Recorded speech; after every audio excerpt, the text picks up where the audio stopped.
Hello, I'm Igor Kule, welcoming you to the next edition of the Eastern Europe Review, where we present stories from Belarus, Russia and Ukraine.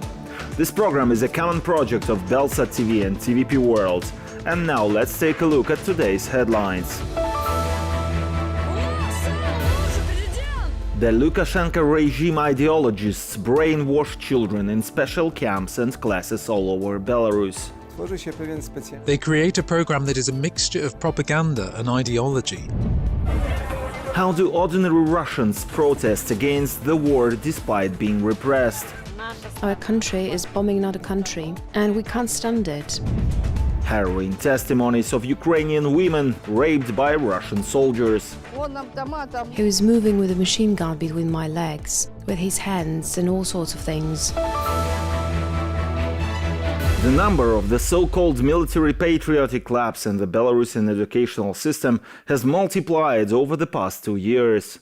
Thousands of children are being brainwashed by the Lukashenka regime, which is trying to instill in them their own desired worldview. The understanding of patriotism in Lukashenka's system has acquired a different meaning: obedience and full approval of all the actions of the dictator. Students in Belarusian schools are shown the film The Killing Parcel, about how the Ukrainian special services allegedly prepared a terrorist attack in Belarus on May the 9th, 2023. This is part of the Lukashenka regime's program to create people who are easy to manipulate. That is, to educate children and teenagers in the worldview the system needs. This worldview is characterized by friendship with Russia, hostility to everything democratic, and of course, love for the country, or rather for its illegitimate ruler Lukashenka. So-called military patriotic clubs are being opened all over the country to support the right upbringing. In this video, scouts are taking an oath of loyalty to the motherland. The ceremony is presided by one of the organizers of large-scale repression against the Belarusian people, Minister of Internal Affairs Ivan Kubrakov.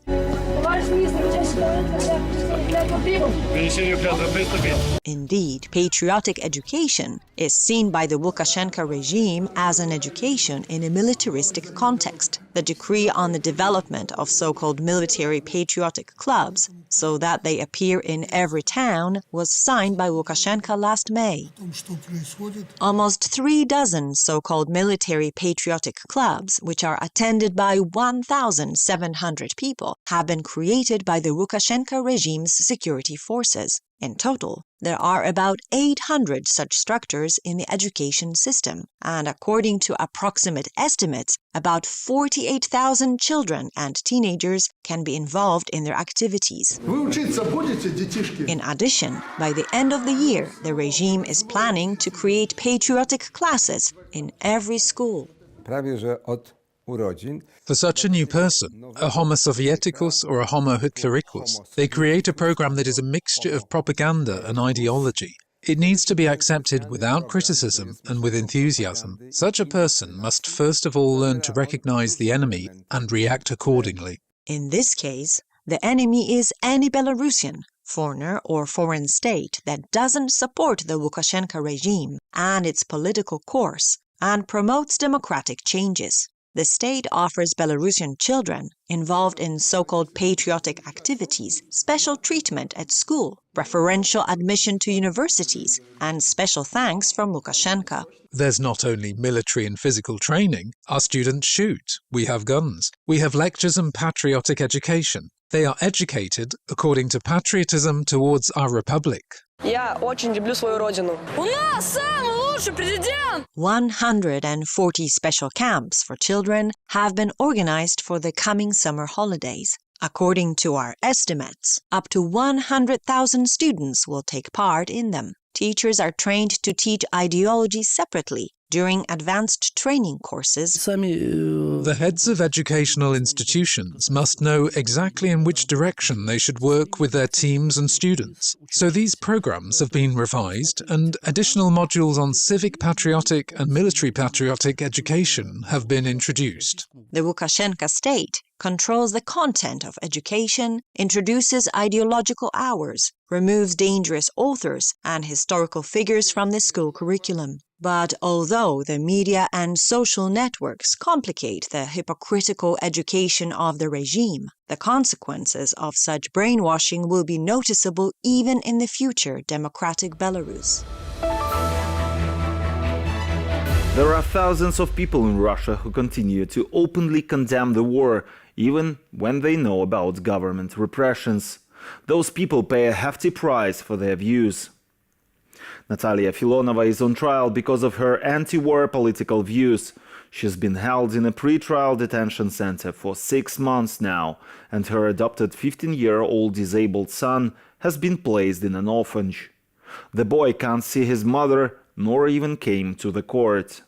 This is the last interview that Natalia Filonova, a pensioner and activist from Ulan-Ude, gave at large. She shows a pile of documents. There are reports of her detention and court decisions. Since the beginning of Russia's war with Ukraine, Natalia has spoken out in every way against what's happened. She tore down in public places the letter Z, which had become a symbol of the Russian invasion, went to rallies and pickets, and wrote about her position on social media. It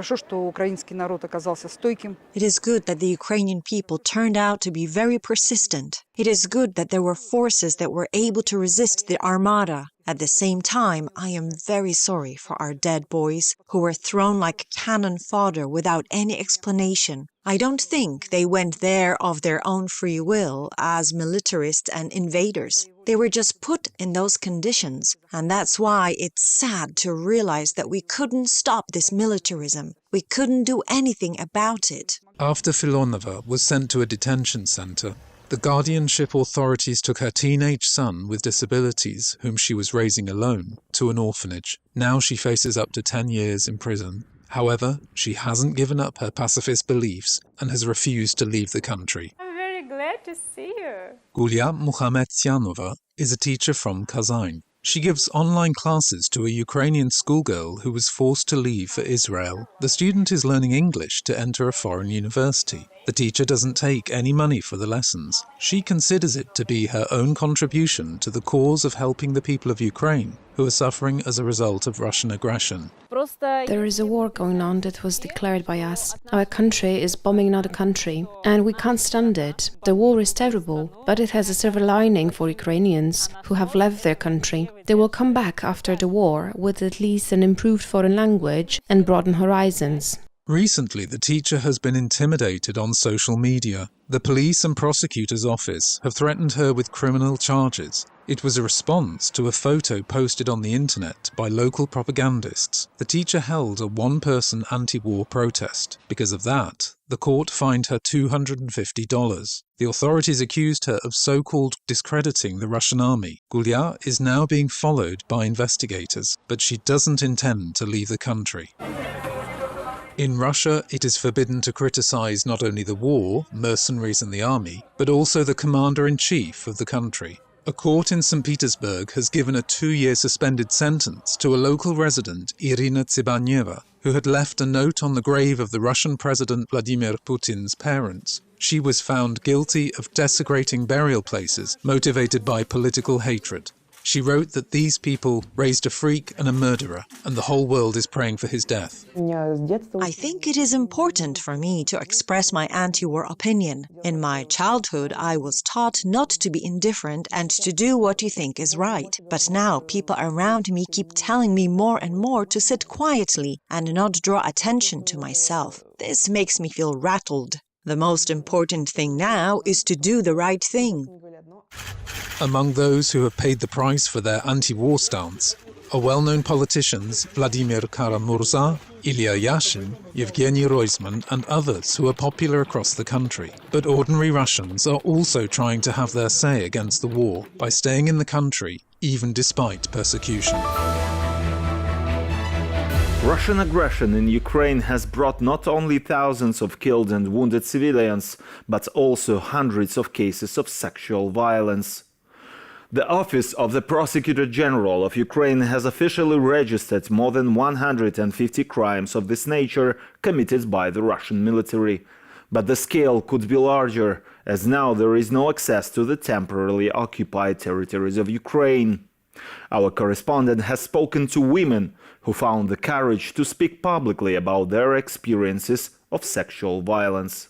The village of Dmitrivka is 30 kilometers away from Kiev. Now only checkpoints remind us that in March 2022, this village was under the occupation of the Russian troops. Halina is a local. She is 61 years old. The woman stayed alone in her house during the invasion, as her children had managed to escape before the Russian troops entered the village. We meet Halina at the site of a tank battle near her home village.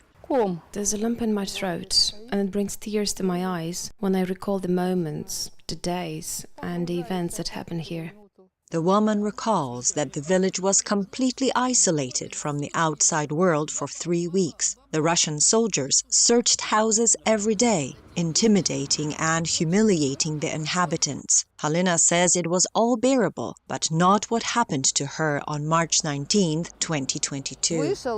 He unbuttoned his jacket. When he started unzipping his trousers, I could see where this was going. He was abusing me, throwing me around, forcing me to spread my legs. He was moving with a machine gun between my legs, with his hands and all sorts of things. He was young and he had a lot of strength, and he started raping me in all kinds of ways.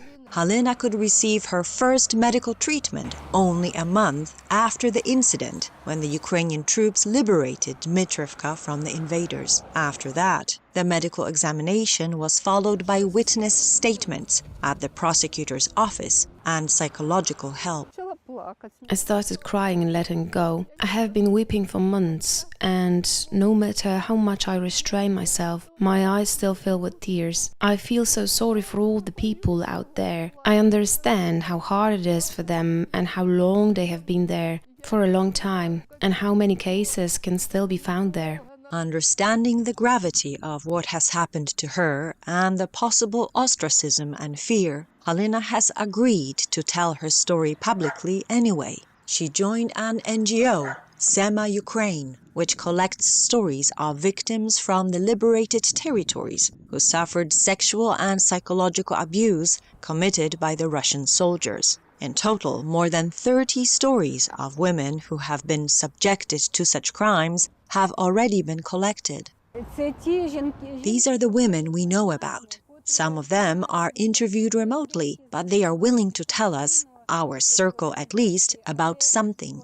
Ludmila joined the NGO after almost becoming a victim of sexual violence during the occupation. This is the woman's first spring of freedom following 3 years in detention center in Donetsk. During numerous interrogations conducted exclusively by men, Ludmila was threatened with physical reprisals by soldiers of the so-called Donetsk People's Republic.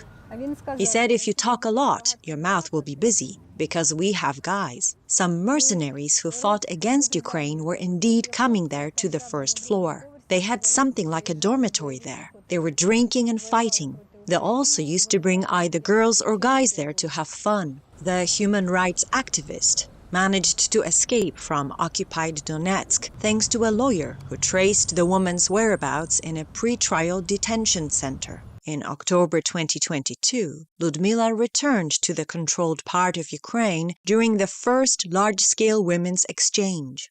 Now, the NGO where the woman works records the war crimes committed by the Russian army in the liberated territories of the Kiev region and part of the Kherson region.